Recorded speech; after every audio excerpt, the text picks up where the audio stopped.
Twisted idea out there is that men should feel overwhelming gratitude and thank their lucky stars when they receive attention from women.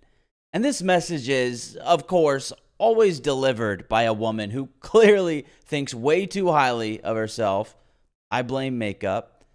And these men are also told to keep their expectations low and don't judge her. And when that idea gets expressed, the message always comes wrapped, in anger, misandry, and it has become a regular part of the way people talk about men. Social media has made the 1% of women who are so freaking stunning and gorgeous available to men visually.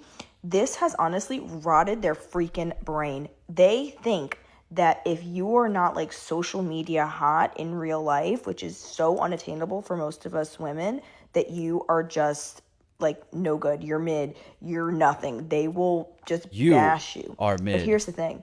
The social media hottie, they have positioned themselves in a way where these men feel like, oh, I might have a chance. Let me tell you something, honey bunny. No, you do not. Unless you're Jeff Bezos or some extremely rich man or have some sort of lineage of wealth, you have zero access to these women. So you need to fall in line. Meanwhile, most of us women are happy if you even look like a freaking thumb. As long as you're nice to us, the bar is so goddamn low. Okay, you can look like Thing. All right, you don't even need to be much. You don't even need to really be that appealing. Are you nice? News to Are you me. maybe not going to cheat on us for a little bit? Are you going to treat us right? Like, honestly, the bar for men. Are you nice? Hey guys, I don't know if you knew this, but if you're just nice to the women, they'll date you and they'll want to you and everything, and they will be grateful because you're so much better than all the other men. You're meeting the bare minimum and whatnot, so you can look like a thumb. Just be super nice and tell her you're not going to cheat on her, and everything's going to be okay. You're going to have an abundance of women throwing themselves at you. You're full of shit, lady. Is so goddamn low, and they just think like, oh, look at this girl I'm scrolling through. You don't know her, and she don't know you, and she don't want to. Okay, you really have, honestly, you're rotted. You're rotted, okay? You're cooked. There's no way that the 1%, which seems like there's more because on social media, do you know how many people are in this world? So fucking many, Tell okay? me. And that 1% of smart women, of stunning, beautiful, intelligent women come on this app because God bless you, queen. You know what you're doing and how to make money. But it has made men have this illusion of availability that they can actually get women like that. Are the 10 out of 10s in the room with us right now? No, you cannot. No, you cannot. So stop. Halt. Pump the brakes. You are not all that. In fact, most women hate men. And in this era of having a man is embarrassing, you should be blessed to have a woman even blink in your direction, okay? But the availability of these like super hotties is not what you think it is, okay? It's really not that serious. Y'all better stop.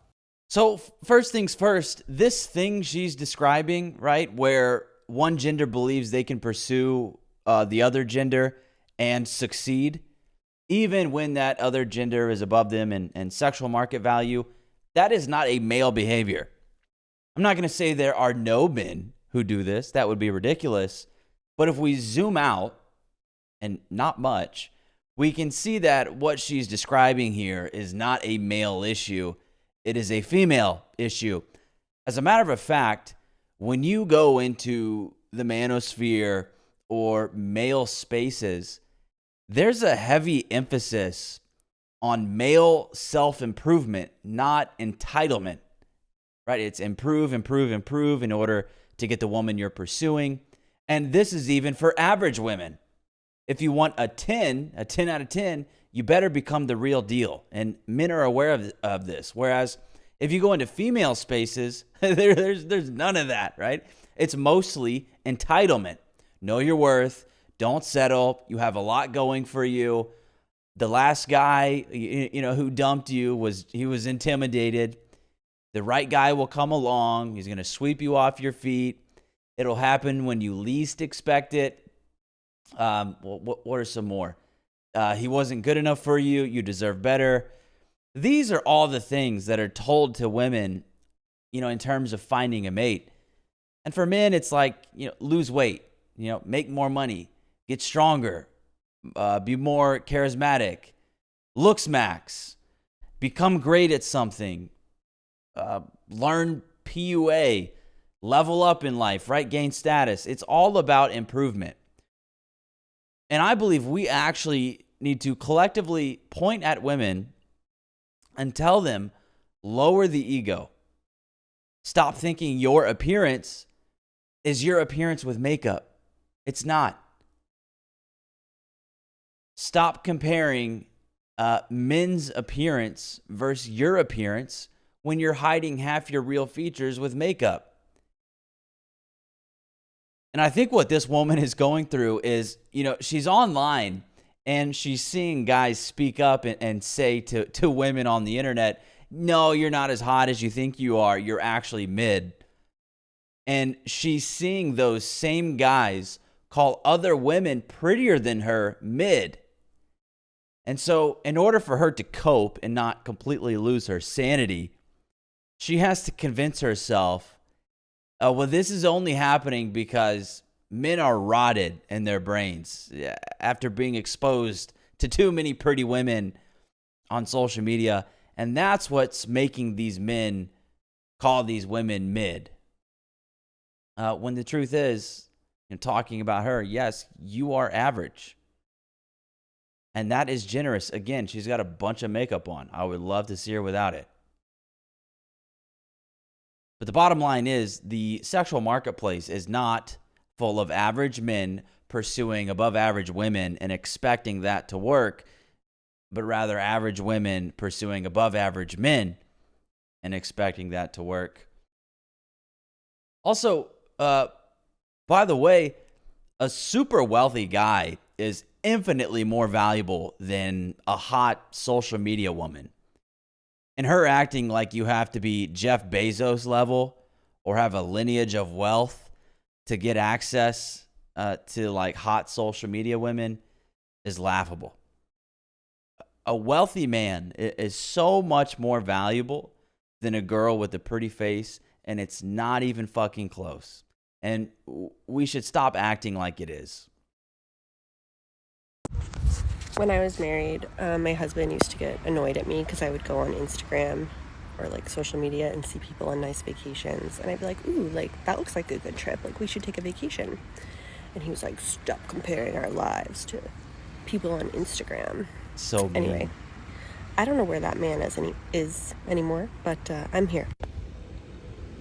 On vacation, at the beach, crystal clear water, white sand. So, it's just your sign to leave your husband. Stop comparing your life to other people's lives on social media is great advice. It's not advice that, stifles a woman's self-discovery. It's not advice that is oppressive or toxic masculinity. Saying that to your wife does not make you an evil misogynist, doesn't make you a shitty husband. Doesn't mean you deserve to get left like this woman here is trying to hint at. Yeah, no, my husband once told me that I should stop comparing my life to that of strangers on social media. Well, that was too far. And so because he said that, now he's not my husband.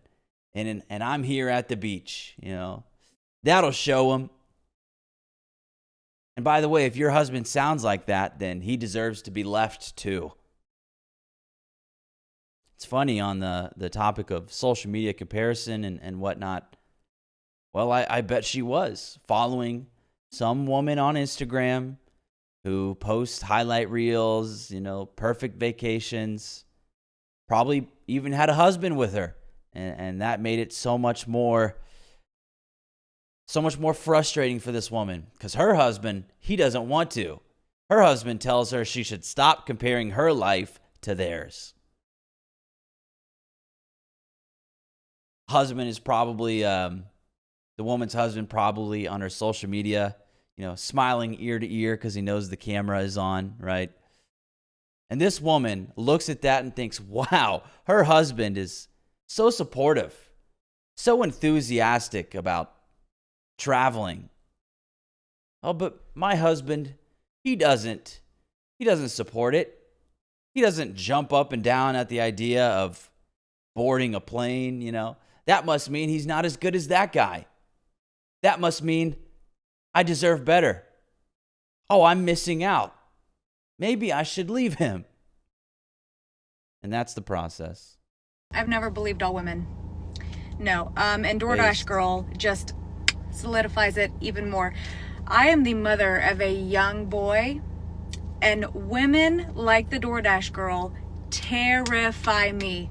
Because what do you mean? All a woman has to do is just claim that it happens, and she can ruin a man's life. What do you mean? Without any evidence, without anything. She can just say that he did something. Yep. And then it's just taken as gospel? What do you mean? Yes. And this goes both ways, by the way. So no, it doesn't. Don't sit there and come at me in the comment section.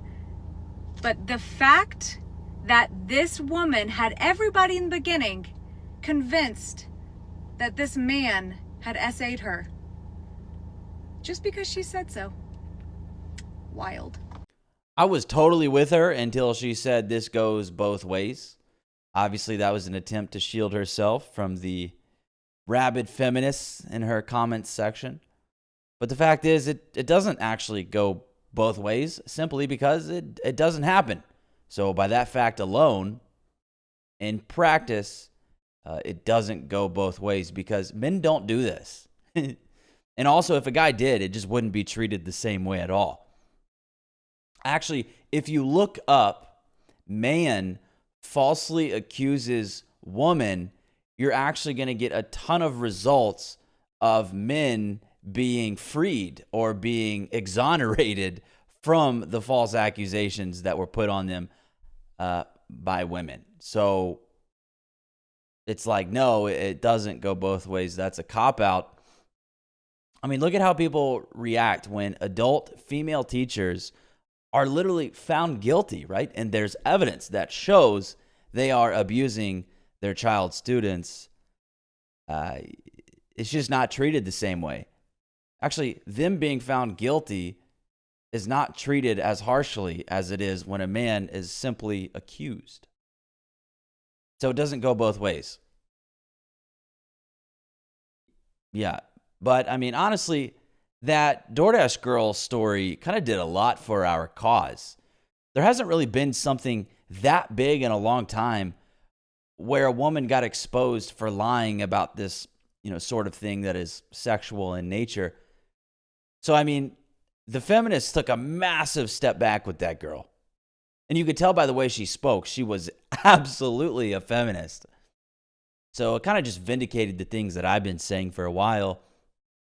And it was, it was vindication at a grand scale. And I mean, she said this guy set everything up. He planned to be laying there in the nude with the door wide open as she approached with his DoorDash. And as it turns out, the evidence obtained, right, by the police shows she opened the door and filmed the guy in his own home. Oh, and then posted it online. Obviously, you're not allowed to do that. Not only because nudity is not allowed on these platforms, but you wouldn't even be allowed to have that video footage privately on your phone because this man did not consent to that. Hey, ladies, keyword consent. You ever heard of it? So, no, you can't have that video. You creep. And really, women are only going to empathize with us on this topic when they have a vested interest. And in this case, she does, right? Which is her son. So maybe if we could get more boy moms, we would see less support of feminism. But I don't think it's not that simple because, it's deeply rooted in our institutions and in where we influence the minds of the youth. But either way, her playing the victim and then ultimately getting arrested and the truth coming out that she completely invented the situation is a huge win in the fight on false accusations.